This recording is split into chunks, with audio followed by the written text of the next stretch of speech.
I'm Brett. And I'm Alice. And we are the prosecutors.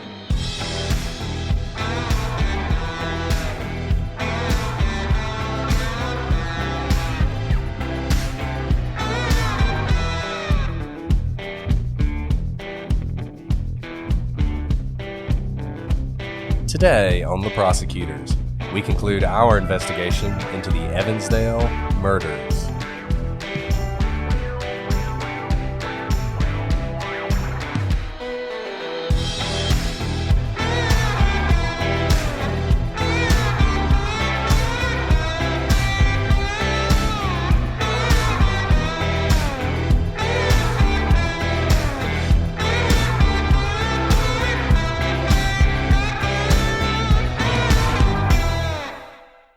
Hello, everybody, and welcome to this episode of The Prosecutors. I'm Brett, and I'm joined, as always, by my motherly co-host, Alice.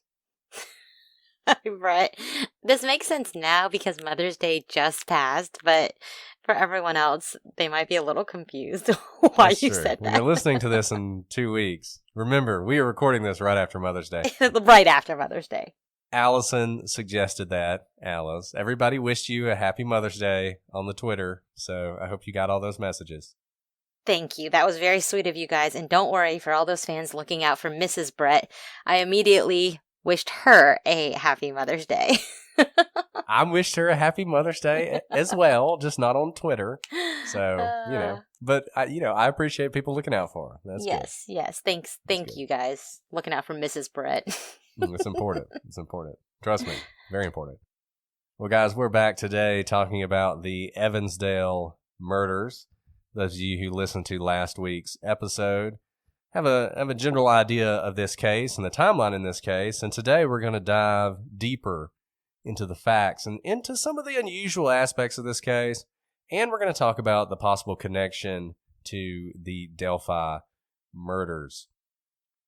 This is another one that people, I've seen a lot of people commenting on this case, people who know that we're going to cover this case because of what we said in the last episode that came out are very excited to hear it. This is a case people want to solve for obvious reasons. We have, once again, two young girls who were murdered brutally and viciously, and the killer is still out there. And it's not just a matter of bringing justice to these girls, though that's obviously important.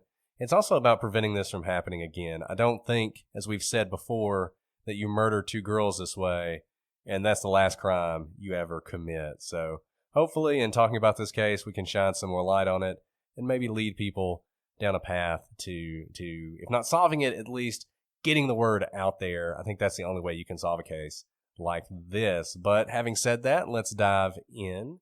Alice, you want to talk about Lyric's parents? Absolutely. So, we often say that whenever children are missing or they've been murdered, suspicion often falls on the parents for good reason. Statistically, parents have something to do with it. They are the closest relationally to the children. And for whatever reason, parents are usually the first suspects for law enforcement.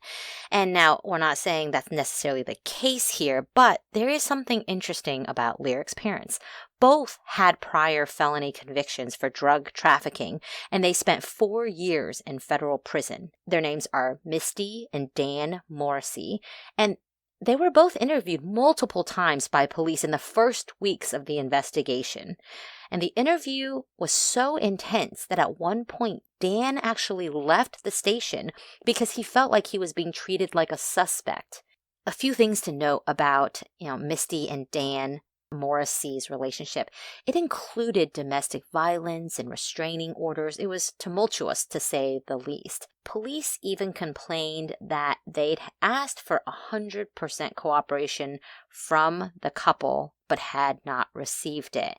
Immediately you think, if your child goes missing, you want to completely cooperate with the police. But I think oftentimes parents also expect maybe sympathy or empathy if they are missing a child. So if Dan here felt like he was being interrogated as a suspect, I can imagine if he had nothing to do with their murder, their disappearance, why he would be so offended. And this happens a lot, right? When we talked about the Amy Bechtel case and how the relationship broke down with her husband because the police were acting as if he was a suspect or he might have been responsible for it. And that was basically it. I mean, he wasn't going to cooperate with them after that point. People talk about this in the Ramsey case, that the Ramseys very quickly, their relationship with the police broke down and they really didn't cooperate after that. And in this case, obviously, Misty and Dan have not had the best relationship with law enforcement before this happened. So you can imagine that they did not really trust the police anyway. And then when the police started treating them as a suspect, you can understand why that would cause them problems. But Alice is right. Police are always going to look at the parents first because that's what the statistics say. And given sort of the circumstances around them, I think it wasn't just that there was a concern they personally might have been involved. There was some concern that possibly people who they were affiliated with might have been involved. Yeah, and that's true because at this time, Dan Morrissey was actually under indictment for drug charges, and he had been expected to plead guilty to the drug charges. Things we've told you about that come with pleading guilty. Typically, when you plead guilty, you're also agreeing to cooperate with the police. You're going to help them take down the kingpin or lead them to other people who are violating the law. So when you're pleading guilty, it can be a safe assumption for those in the community to think that you are going to cooperate in some manner with the police. One interesting to note that even though Dan had been expected to plead guilty to some drug charges, after the girls disappeared, he changed his mind for whatever reason and decided to go to trial. When he decided to go to trial, this led some people to believe that the disappearance of the girls had been a message to Dan that he'd better not cooperate with the police and that, worse things were coming, not just the disappearance of these two girls. While this may seem like a sexy theory, it's probably not really the case, though, because eventually Dan did not go to trial. He did plead guilty. It just took him a little bit longer to plead guilty. Ultimately, after pleading guilty, he was sentenced to a really steep sentence. He was sentenced to 90 years in prison with a 30-year mandatory minimum. Mandatory minimum meaning that the drug charges that he had been charged with were serious enough that the statute was written so that the least amount of time he could have gotten was 30 years. That's a very high minimum, as you can imagine. And he clearly got something well in excess of 30 years at 90 years, which is more than a life sentence. I'm not entirely sure the facts of what Dan Morrissey was charged with and eventually convicted of, but I know it involved methamphetamine and methamphetamine distribution.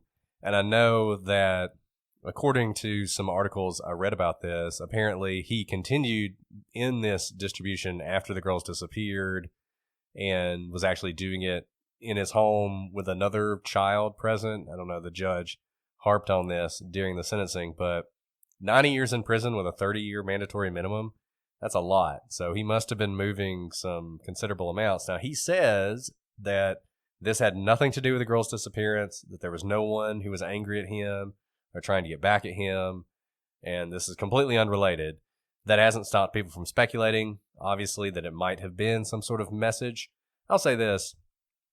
Usually these days, and we've talked about this in some of our other podcasts, methamphetamine distribution is run through the Mexican mafia. And the Mexican mafia is known to be very vicious in Mexico with other gangs that they're involved with or people who oppose them. They can do some very vicious, brutal things. Not so much in the United States. I don't personally know of any circumstance where this has happened. Somebody went after somebody's kids because of, a bad drug deal or whatever. Be interested if people know of any examples of that. But while that is a sexy theory, I think it is probably unrelated to what happened. Though you can also understand why maybe the police, I think there was a thought in the police's minds that this could have been some sort of runaway or whatnot situation. Seems like with the FBI saying that the girls might have been alive as much as a week after, that maybe they were thinking that despite their young ages. And you wonder if maybe this was part of it because this was going on at the home and it was a situation where maybe the girls wanted to get away from it or something. But I think at the end of the day, this probably doesn't have anything to do with the case. I think that's probably a good bet, Brett. We've been talking a lot about Dan, but remember, Misty was also a convicted felon, and she was actually sentenced in 2014 to a decade in prison. Now, she didn't serve that entire 10 years. She would be released after serving just a little over a year. Every state has their own rules about how much of your sentence you have to serve.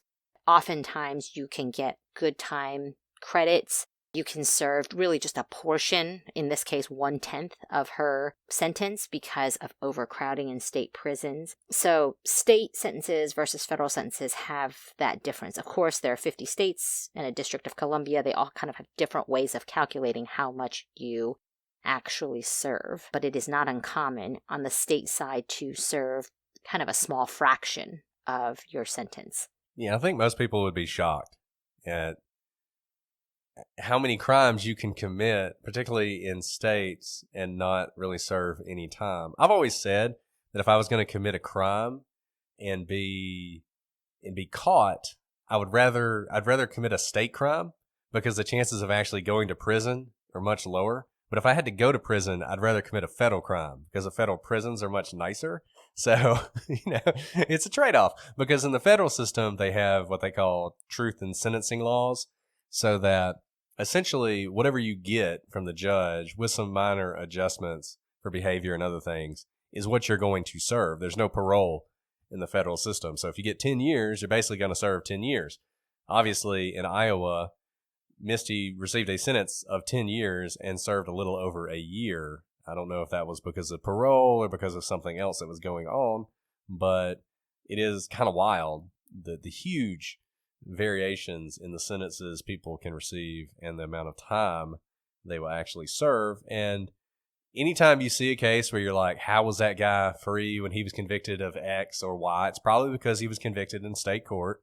And even though he probably got a hefty sentence, he was never going to serve all that time because, like Alice said, prisons are overcrowded, budgets are tight, and just a lot of times people are not. It's kind of funny because on the one hand, a lot of people who you think should be in jail for a lot longer are released. You don't really understand why. And then on the other hand, it seems like there's all these people who are in jail who probably shouldn't be in jail. I don't know. And that's actually a really good point, Brett. As we're recording right now, I know this is going to be about 2 weeks later for you guys listening, but this happens on the bond side of things, so pre-conviction as well. Right now, unraveling in Houston is this murderer who has a tiger, and apparently his tiger got loose, and he, was able to get the tiger, throw it into his car, and jet off. And apparently he's not just a holder of tigers in his house and I think other wild animals. He also was out on bond for murder, and a lot of people I saw on Twitter were asking if he is if he's charged with murder, homicide, how can he be out of jail? And that's part of the issue too, is that prisons, jails, all of them are overcrowded. So often people, even charged with serious crimes like homicide, if they make bond, can get out pending trial or an ultimate plea of guilty. Yeah, who knew Tiger King was going to have a sequel, right?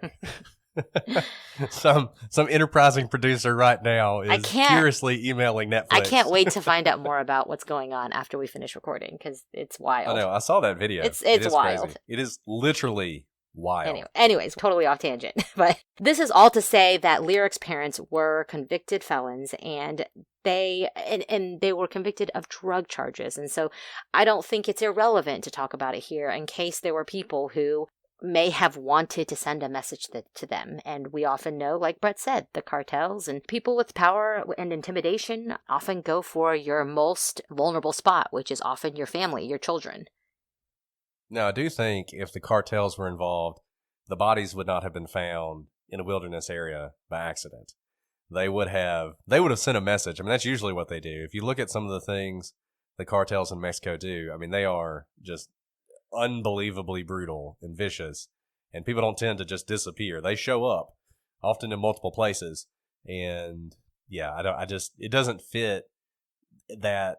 It just doesn't fit that MO. And people have speculated about this with Delphi as well, that maybe it was a similar thing there. And I just don't see it. I think in the grand scheme of things, it is much more likely this is just some random killer than it's a cartel sending a message. I mean, that's just not something that happens in real life. One thing that we have talked about before, and we're going to have the opportunity to talk about some concrete examples of in this case, are false confessions. I do not understand why people do this. I'll never understand why people do this, but they do. And false confessions actually aren't even that rare. And in fact, false confessions, we're not just talking somebody gets taken in for an interview and really gets hammered and then confesses to a crime they didn't commit. We're talking about people who just show up at the police station and say, I committed this crime. I'm the guy you're looking for. This is one of the reasons, as we've said before, you have holdback evidence, because you essentially sit the guy down and you say, well, how'd you kill him? And they say, well, I shot him in the back of the head and they were stabbed to death. And so the guy's lying. This is actually, those of you who are fans of Making a Murderer, one of the issues in that case, if you've ever watched the interrogation video of Brendan Dassey, at one point the police are asking, how'd he do it? How was she killed? And he never answers. And finally one of the cops says, I'll just ask you, which one of you shot her?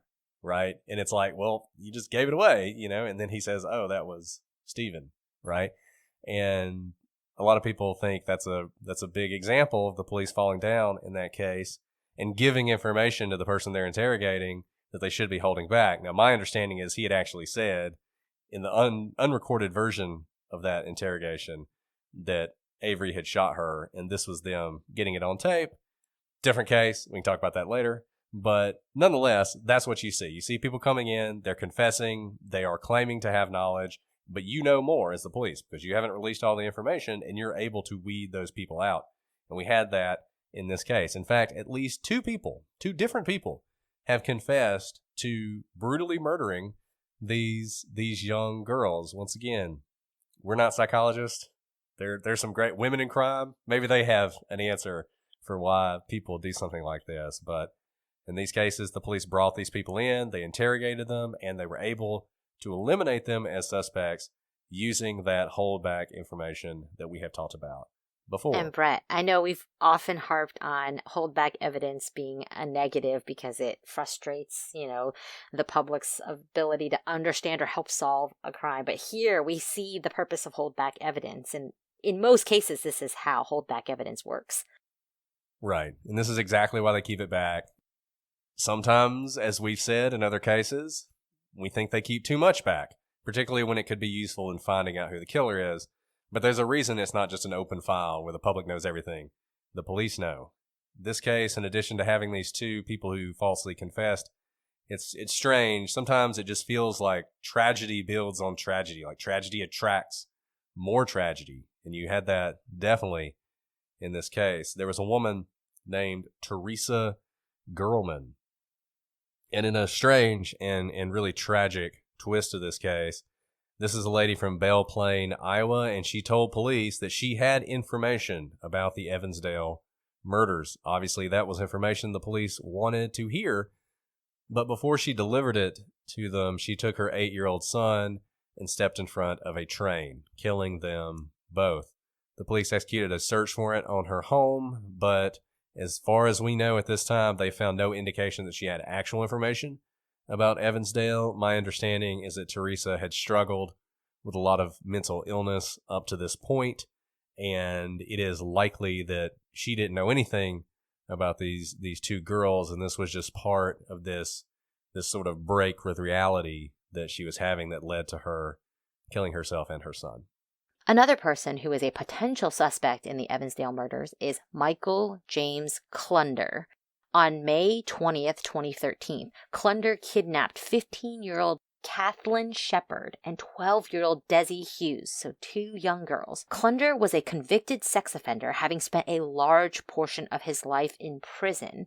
And he started his offenses at the age of 15 after he assaulted a girl in a bathroom before he pistol whipped her. That girl spent a week in a hospital, so this was a very serious beating that he inflicted upon her. And at the age of 15, Klunder went to juvenile hall. When he was 17, he choked a coworker and again ended up in jail. This is a pretty violent record all before the age of 18, and it didn't stop once he turned 18. Oftentimes we will see a pretty heavy juvenile record, and then it kind of takes two paths. Sometimes people really honestly kind of grow out of it. I'm not saying the minute they turn 18, but we will see as they go into their 20s, the offenses, typically they're not this serious, I should say. They're usually pettier offenses. They peter out as essentially people mature. But we also unfortunately see those who take the other path, which is that the crimes get more and more egregious and dangerous. And that is the path Klunder took. After he turned 18, he was convicted of 5 different kidnapping and assault felonies. And this was all before the day in May 2013 when these girls disappeared. And let me just say, I am all for reforms to the way we do sentencing and prisons and all that stuff. But there are some people who just need to go to jail and never get out of jail. And this is one of them. You know, Michael James Klunder, it should have become obvious to somebody before 2013, when he was in his 40s, when he had spent 80% of his adult life in prison for assaulting, sexually assaulting, kidnapping, abusing, beating people, that he just needed to go to jail forever and never get out. And it's just unfortunate, as we said earlier, that there are these people who are sitting in jail who shouldn't be, and have really long sentences for crimes that don't seem that serious. And then you have people like Michael James Klunder, who committed these incredibly serious crimes, really hurt people, and yet was walking free and able to commit this crime that we're going to talk about. And I don't know what to do about it, but as we said earlier, this is just another example that you can be convicted of some pretty serious crimes, depending on where you are, and not spend a lot of time in jail for it. Now let's talk a little bit about those 2 girls, Kathleen, Desi, and what he did to them, because I think it will show you why Klunder became a prime suspect in the Evansdale murders. So Klunder offered these 2 girls, who were from Dayton, Iowa, a ride, saying that they could make some money mowing lawns. Unfortunately, this is classic, right? Classic, don't take candy from strangers, don't get into strangers' cars. And unfortunately, they accepted his offer and they got in his car. He drove them around for hours, and eventually he drove them to a secluded area. He took Kathleen into the woods and left Desi locked in the truck. Desi managed to escape and she fled into the forest, finding help in a nearby home. The police were notified, and when they reached the truck, they found Klunder was in the truck dead and Kathleen was nowhere to be seen. Unfortunately, Kathleen didn't get away. Her body was later found in the Des Moines River, stabbed and beaten to death. And obviously, you know, if Desi doesn't run, she's going to be dead too. I think one thing to point out here, some people have said the same thing. We talked about Delphi a couple of weeks ago. We talked about the suspect, who's still a suspect at this time. Who knows if he still will be by the time you guys listen to this. But people compared the crimes and said one of them's really dumb and one of them's not. And so could it really be the same person who did it? And you might think to yourself, really dumb of him just to leave the girl locked in the truck. I mean, of course she's going to run. But that's not necessarily true. A lot of people freeze in situations like that. They think if they just cooperate and just do what they're told, the person will let them go. Desi obviously didn't make that mistake, and she fled, but these girls are also a little bit older than the girls from Evansdale, 15 and 12, whereas the girls from Evansdale were 10 and 8. I think Elizabeth was about to turn 9, but very young. So you can imagine maybe they were a little bit more compliant than these girls were. What we know about Klunder was that he was a convicted sex offender who lived in the area. He was 42 years old and worked on a nearby hog farm. Remember what we said in the Delphi episodes when we were trying to build the profile of Bridge Guy? We said that this was someone likely comfortable with killing, comfortable with his hands because of the ease with which he moved and was able to commit these 2 murders in a short span of time. Here, Klunder kind of fits that profile. He works with his hands, he is outdoors, he is able to manipulate these large hogs. Hogs are, I don't know if you've ever worked around them, but they are large animals. He had a weapon with him, basically a gun that fires a bolt that's used to slaughter hogs. So he was familiar with killing on a regular basis. Let's make clear again, because I'm sure we'll get someone who's angry about it. We're not saying all farmers or anyone who slaughters animals for a living has a propensity to be a murderer. Not at all. We're saying that whoever committed these murders, and Klunder, was comfortable with killing. And that is the case for Klunder. He absolutely fits the profile we were building in Delphi, and the profile really of what we're talking about here in Evansdale as well. And I just want to say to all those people who are upset at us for the way we described that profile, Klunder obviously didn't commit the Delphi murders because he was dead by then, but he fits the profile to a T that we described. I mean, he is exactly what you're looking for. Someone who lives in the area, who's familiar with the area, somebody who's comfortable with his hands, somebody who's comfortable with killing. And here he is, doing that to these girls. And like Alice said, we're not saying that just because you work in that industry or because you're good with your hands that you're a murderer. That's not what we're saying at all. In fact, it might be the opposite of that. He fits that profile, and I still think the Delphi killer, if they're ever found, will also fit that profile. Unfortunately, I mean, Klunder, he's such a good suspect. It's too bad that he obviously is not the person who committed that crime, and it seems like he's not the person who committed this crime either. Despite the fact that Klunder would appear to be a very good suspect here in these Evansdale murders, police are actually extremely confident that Klunder is not the killer. Now, this is disappointing because he just seems to fit the profile so well. The police, they have a number of reasons that they were probably able to reach their conclusion that he's not the killer. But it might be that they knew exactly where Klunder was the day of the murder. Maybe he has an airtight alibi. In fact, this was the stated reason of what they said. They didn't say what exactly it was, but maybe they were able to track a credit card statement or spot him somewhere on CC camera, something more than just his own alibi. Of course, it's always possible that they were able to use DNA to rule him out. Yeah, we just don't know. They've kept all that information close hold that they might have, as we've discussed before. They were very vague. I mean, they claim they're very confident it's not him. They're very vague about why. They've indicated they know where he was.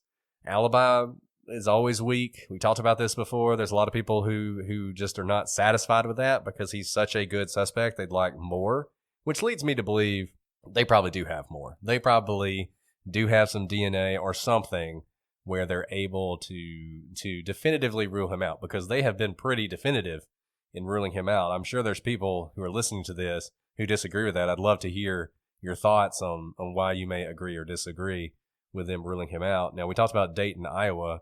That's about 100 miles away from Evansdale, so not incredibly far away, but also not, right down the road either. I would remind you that where the girls were found, very isolated, the kind of place you would expect only someone who really knew the area well would know about. It's not clear if Klunder fits that description or not. He's from Iowa.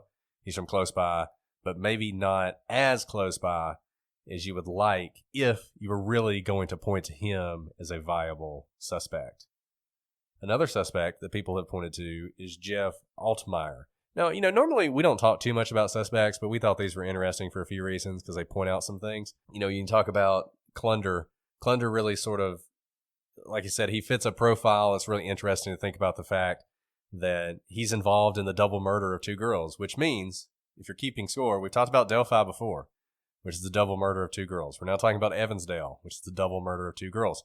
Michael Klunder attempted to kill two girls. He killed one of them. We've said before, double murders are pretty rare. And that's why it's kind of crazy when you think about these cases and how similar they are, and the fact that you've got at least three of these instances in a pretty close period of time, in a pretty close states, which has led a lot of people to think that there may be a connection between Evansdale and Delphi. We're going to talk about that in a minute. As far as Jeff Altmire, he's just another example that there are a lot of these people out there. And that's one of the reasons it's hard to figure out who does this, because there's always a lot of suspects in cases like this. Altmire is a pedophile who was arrested in 2016 after he, much like Klunder, attempted to lure a girl into his car, claiming that he was an undercover police officer. This is always a popular theory in the Delphi case, that the murderer actually told the girls that he was a police officer, and that was how he was able to gain control of them. You could imagine the same thing in Evansdale. The girls are riding their bikes near the lake. The person pulls up in this SUV-looking vehicle we talked about earlier, either a Suburban or a Bronco. Maybe he claims to be an undercover police officer. Kids listen to police. You're sort of trained to trust the police, right? It's a very good way to get control of people. The girl, though, either she sensed something was wrong or she had just been taught not to buy into that stuff. So she told her parents, and it's actually interesting, Altmire was not able to get out of the neighborhood before some adults got together and tracked him down and stopped him. And Altmire, he tried to even use the whole I'm an undercover police officer on the adults, and obviously that was not going to work. And Altmire was arrested, and the police realized that he was, in fact, a serial molester. He had abused or attempted to abuse at least 19 girls, age 8 to 13, all across Iowa. He had a job that required him to sort of drive around the area, and essentially he would visit places, do his job, and then try to run this scam on girls. Altmire, he was an insurance adjuster, which is why he was traveling around. He would evaluate car accidents, determine whether or not the car was totaled, how much the damage was worth, etc. He is certainly considered a suspect in this case, but we don't really have anything definitive that ever tied him to Evansdale. Obviously, one big difference, we don't know of any cases in which he killed anyone. Now, you might think, well, maybe Evansdale was the culmination of that, but remember, he wasn't arrested until 2016. You would think if he had graduated to murdering people that he would have continued on that path, and it seems like he did not do that. Nevertheless, because of his traveling around Iowa, because he has targeted young girls before, he's certainly a suspect, but at least at this time, the police have not said that there's anything definitive tying him to the Evansdale murders.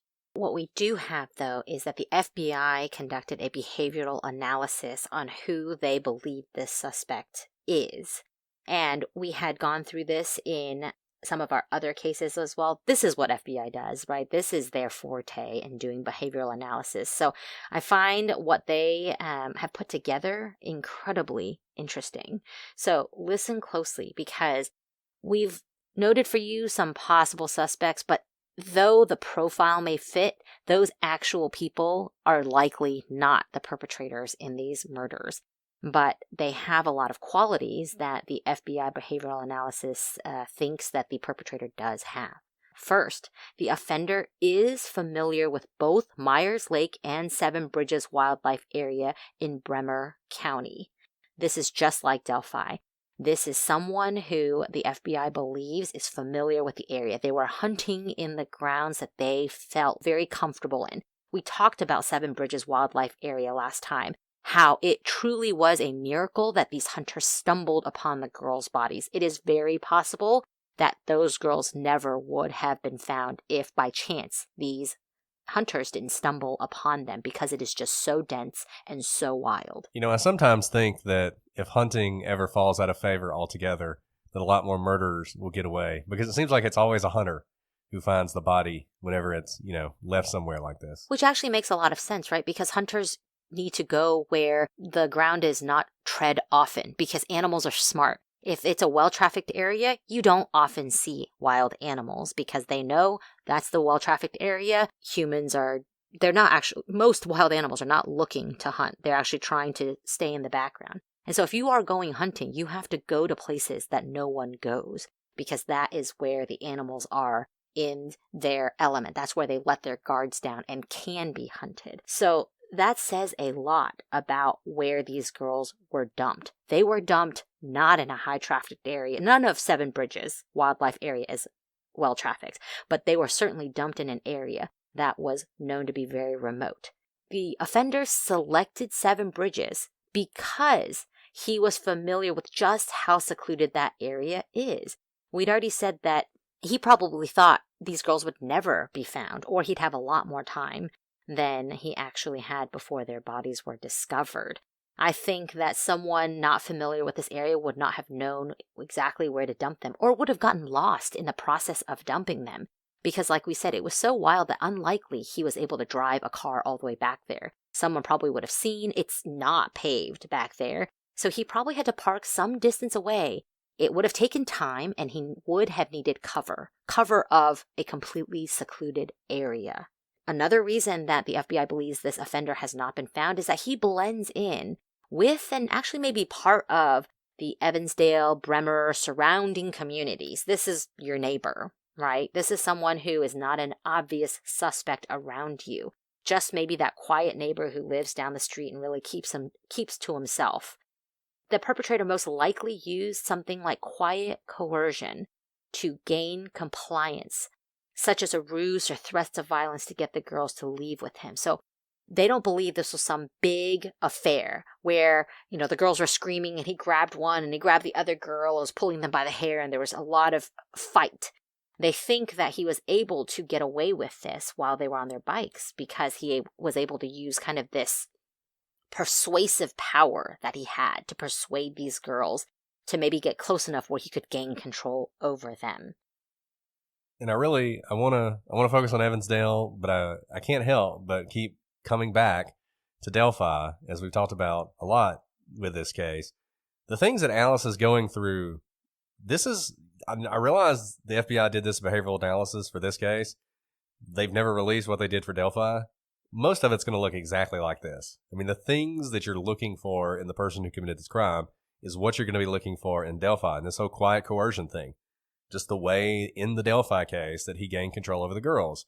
I mean, some people might think he might have flashed a gun or a knife, but it certainly was a very controlled thing that he did. The whole guy's down the hill, the way he says it, the quiet command that he has. Similar thing here. This person would have approached these girls and he would have immediately asserted dominance over them in such a way that they would have felt as if they had no choice but to comply with whatever he was telling them to do. Now, during July of 2012, the perpetrator may have been experiencing stress due to spousal problems, financial difficulties, legal trouble with a variety of things, employment difficulties, or mental health issues. This is what the FBI thinks, and that may be what led him to commit these crimes at this time. Right, and I think that's the thing, right? Like, why did he do it that day? People focus on all sorts of things. I mean, people focus on the date, and it was a Monday or what, I can't remember exactly what day it was, but the day of the week. And they even do that when they're trying to connect this to Delphi. It's the same date, maybe, but more likely, whoever did this, there is something going on in their life that is stressing them out and sort of triggers them, and they go out and commit this crime. And that's why they do it then, right? It's not an excuse. They can't point to that and say, well, I only killed him because, my wife was cheating on me or whatever. It's not that. It's just there's somebody who wants to kill people, who wants to do harm. They're obviously not doing that every single day of their lives. Why this day? It might have been something like this. And when you're talking about this profile, this is really a roadmap to people who know this person to help them identify him as a suspect. So as we're talking about this and you're thinking about this, if there's someone in your life who was in this area at the time and you can match these factors, that's the kind of person you should consider maybe phoning in a tip about. Right. The FBI further goes on to say that the offender may avoid discussing the case, but kind of strangely, they may also show a lot of interest in following the media developments. This is kind of based on their litany of cases that they know from experience, but we said this before where the offenders sometimes like to relive their glory of committing these murders by following media developments. But maybe he also is savvy enough. He hasn't been caught so far, so he's savvy enough to know that if he talks about it too much, he may slip up. He may say something that's inconsistent, that it could make others begin to suspect his story or what he has to say if his story changes over time. So he's smart enough not to discuss it openly, but at the same time, he shows a lot of interest in what's happening in the case, who's discussing it. We've talked about this in the past where cold cases have been solved, and when someone's been arrested, they have found out that the perpetrator, the arrested person, had actually been Patreons for podcasts that covered his case. There's kind of this glory seeking, even if it's not outward facing. And yeah, this is one that may seem a little weird because it's like, well, if he follows the case, he might have done it. Or if he didn't follow the case, he might have done it. You might think, well, that's not very helpful. But I think Alice is right. It's really, if it seems weird either way, like, they just never want to talk about it. Anytime somebody brings it up, they don't want to talk about it. Well, that's kind of weird, right? Because it doesn't involve them. Or if they're really obsessed with it. Or if they're obsessed with it, but they try and hide how obsessed they are. How obsessed they are with it. That's sort of what you're looking for. Right, absolutely. Following the disappearance, the FBI thinks that the suspect may have changed their appearance, hairstyle, or facial hair. Maybe something that doesn't seem that obvious upon first glance, but when you start putting the pieces together, maybe you know of someone who, got a divorce in July of 2012, and then they used to have a beard and then shaved it off, or vice versa. They had no beard and started growing out into a mountain man sort of beard. Standing alone may not mean enough, but when you start pairing it with these other personality factors, it might trigger your thoughts of something you may know that you didn't think was connected to this until you hear this behavioral analysis. There is a car involved in this case. We know that because they were too far away and they left too quickly and their bikes were left behind. So the FBI believed that the vehicle may have been hidden or suddenly sold, this car that was used in the commission of this murder and kidnapping. Or it maybe was altered with a new paint job to try and disguise it. It's also possible that the interior was reupholstered. This one probably isn't to change the appearance of the car, but rather if anything happened inside the car, the perpetrator may have been trying to get rid of DNA evidence of the girls being in his car, whether it was just stray hairs or if the murder happened inside the car, or maybe sexual assault happened inside the car, there would be DNA left behind. So the reupholstering could be trying to get rid of that DNA should the police ever get their hands on the car. So those are some things to look for if you're trying to think about whether or not someone may or may not be involved in this case or in the Delphi case. Multiple times we've mentioned Delphi. Like I said, you can't talk about Evansdale without talking about Delphi. And there are some reasons for that. There are similarities between these two cases. We're going to go through those similarities and we're going to go through the differences. And you can decide for yourself whether or not they're related. At the end of the day, it doesn't really matter, right? If we can find the person who did Evansdale, if they were the person who committed the Delphi murders, great. If not, well, we found the guy who killed the Evansdale girls. So I hope all of you are thinking critically about that to try and find this person, regardless of whether or not they're related to Delphi. Even if it turns out that this guy that was arrested recently for a different crime is the Delphi murderer, doesn't mean we need to stop looking for this guy. So let's keep our focus on it. So what are some similarities between these two crimes? First, obviously, both involve two young girls. We've said this before. This is pretty rare. It's rare to have someone who targets two different individuals with one crime and gets away with it, frankly. I mean, we talked about Michael James Klunder earlier. He targeted two girls. He didn't get away with it. And one of the reasons he didn't get away with it is it's hard. It's hard to control two people and to commit a crime against two people. And he sort of shows how difficult that can be. So whoever did this got away with it in both cases. Doesn't necessarily mean they're related, but as we've said before, pretty rare, makes you think. Both abductions took place in the middle of the day. This is another sort of unusual thing. This is something where someone in the middle of the day decided to kidnap not one, but two people. They both took place on a day that the killer would have known that kids were out of school and would be out and about. In the case of the Evansdale girls, it was the middle of summer. In the case of Delphi, it was a in-service day for teachers, so the girls were off. Both abductions took place at a park.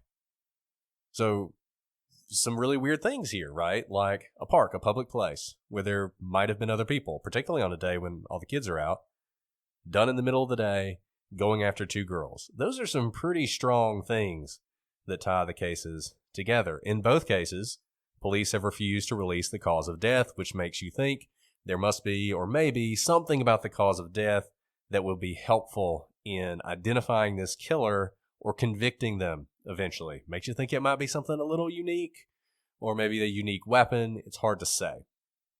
In both cases, the area where the bodies were left was isolated and rarely traveled, and only someone familiar with the area would have known about the location. Now, this is sort of a double-edged sword because on the one hand, it's a similarity, but it also contains its own problem.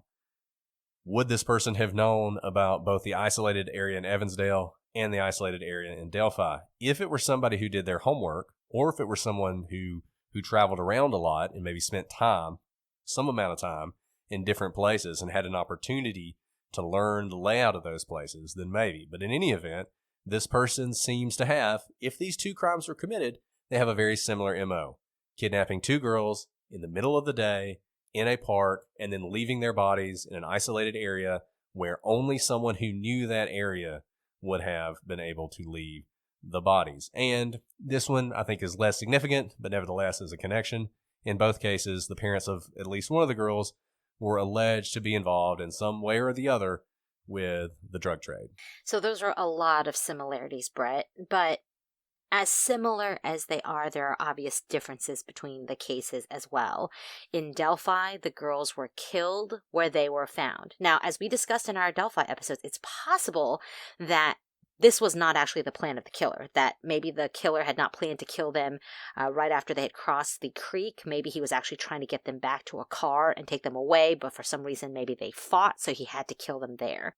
We know in this case that the girls were taken from the park and not discovered until much later and much further away. Delphi, the girls were found right away because they were close to where they were taken. Here, there was a lag. They were miles apart. And remember, the FBI was saying a week after these girls disappeared that they thought they might still be alive.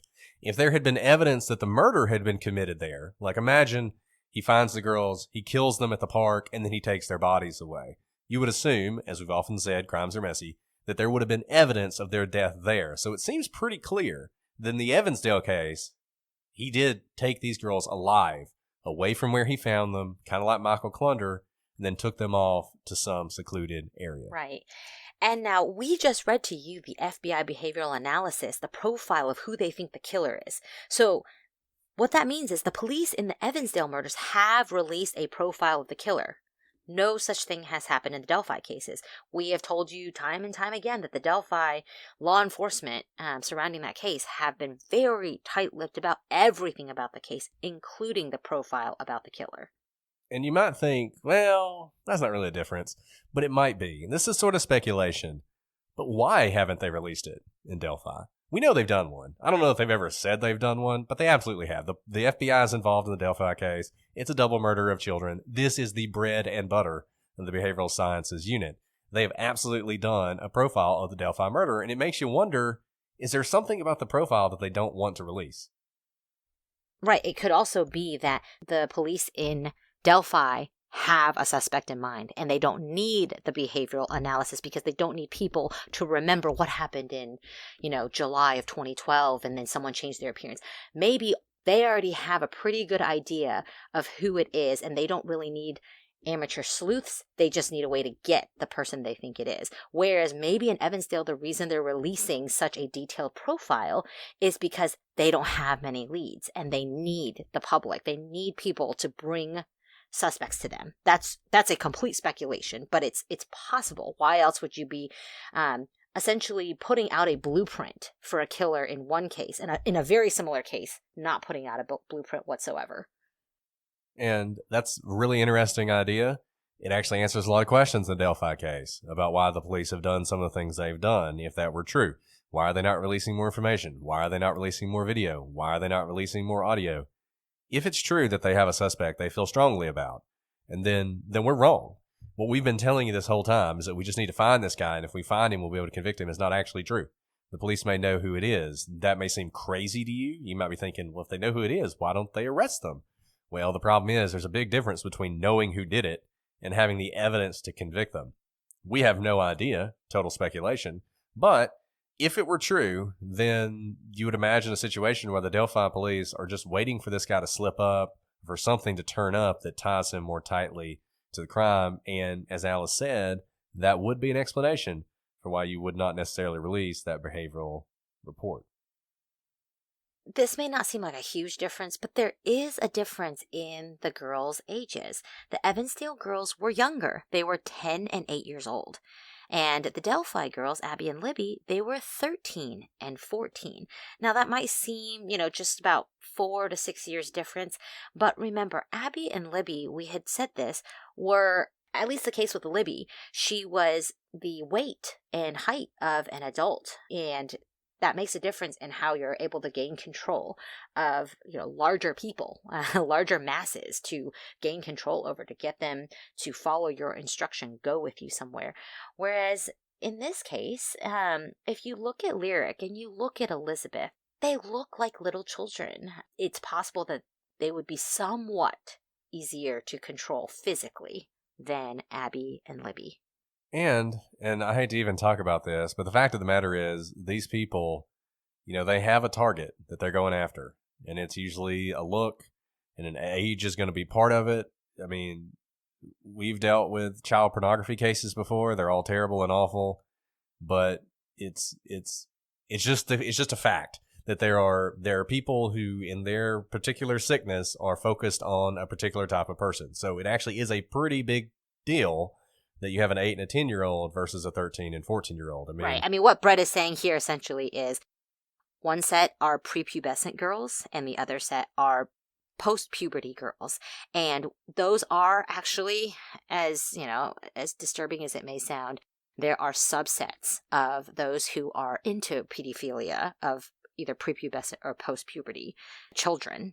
And what we're saying is that these two sets of girls fall into different categories. It doesn't mean that pedophiles or those who are into child pornography are not into both categories, but you do see that there are categories in which these people fall into typically.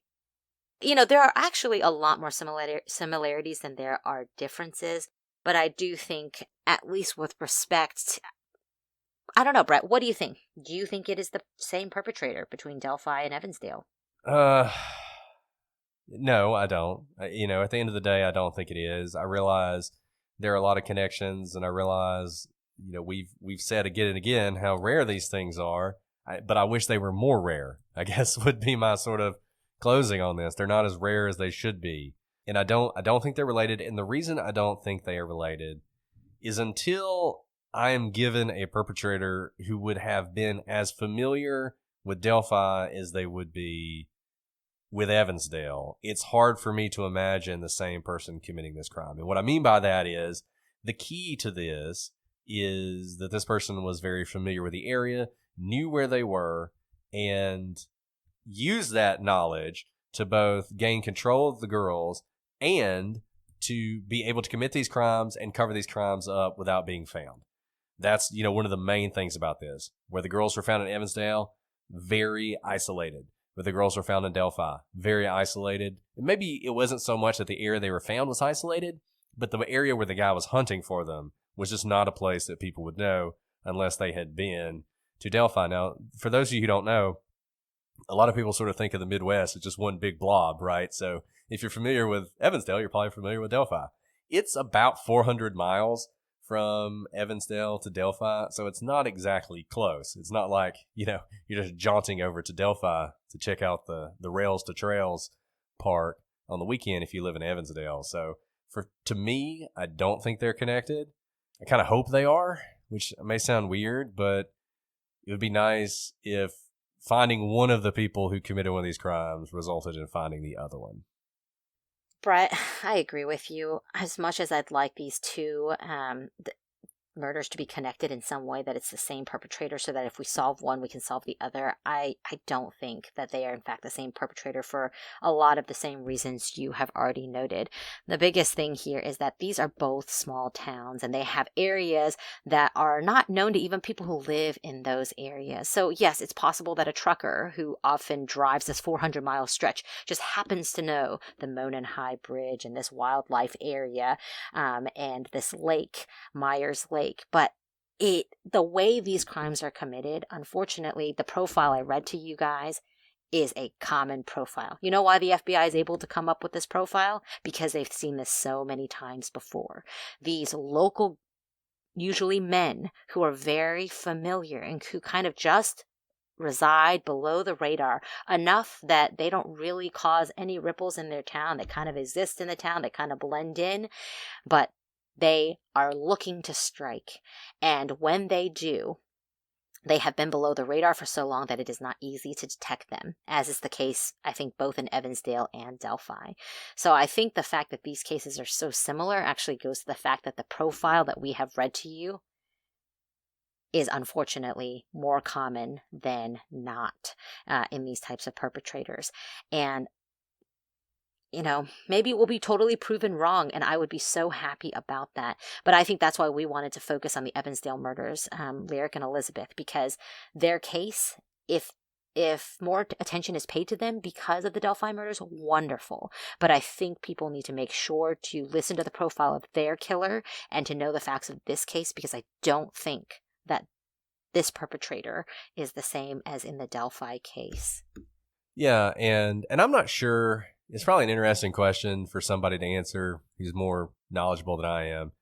It's weird. Why is Delphi so famous? And there's so much focus on Delphi. And then Evansdale gets kind of forgotten. And honestly, most people, when they talk about Evansdale, and even we did this, we tried to avoid this, and we still did it. They talk about Evansdale through the lens of Delphi. I'm not sure what the answer is. Both these girls, both their families, they all deserve justice, and their killer should be found, both to give them justice and to prevent them from acting again. And I truly believe one way these two cases are definitely connected is somebody out there has some information, and they can solve this case. The FBI gave you a roadmap.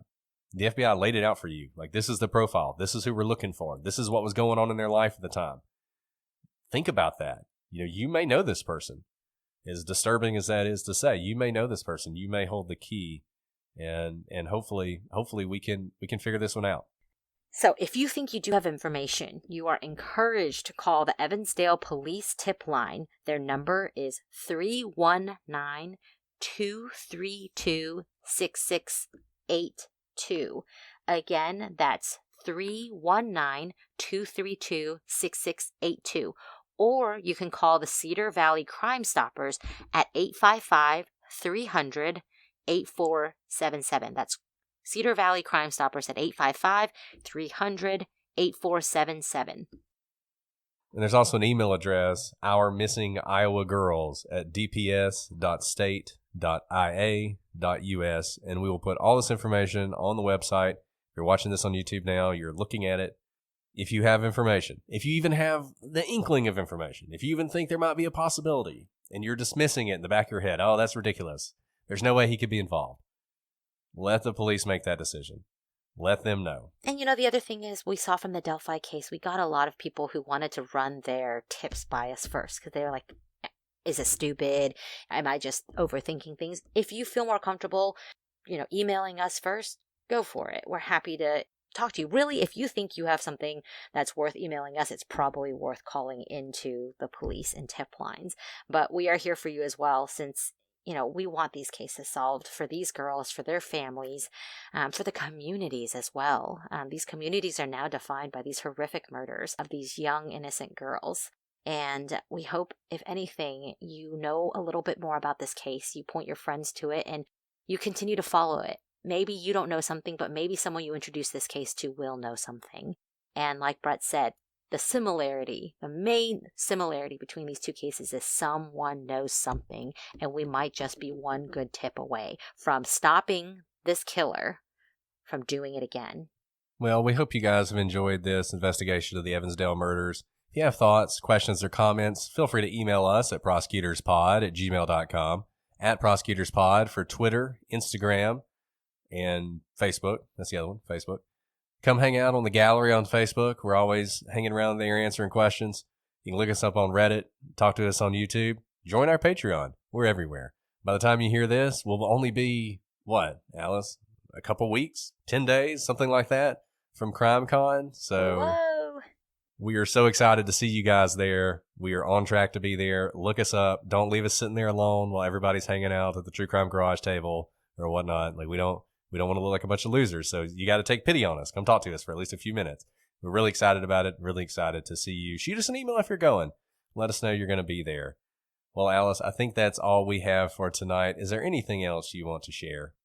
No, thank you guys for listening, and let's bring justice for these girls and for this community. Absolutely, and we will be back next week with a new case, but until then, I'm Brett. And I'm Alice. And we are the prosecutors.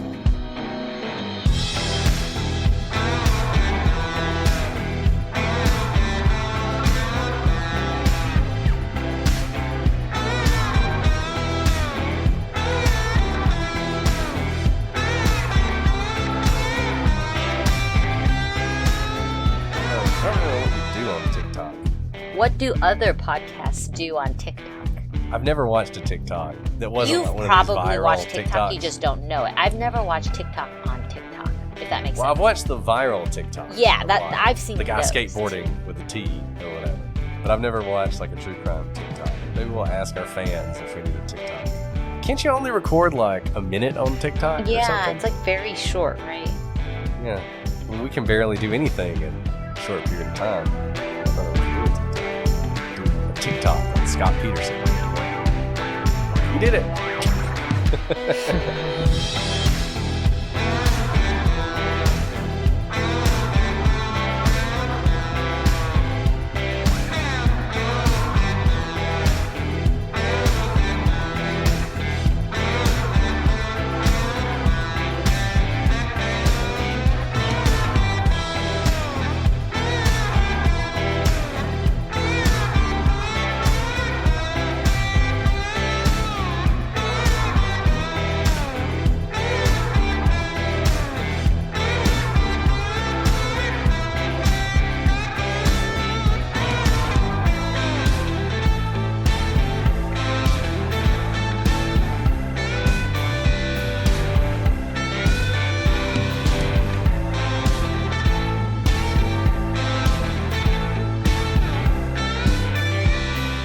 Motherly just sounds so maternal.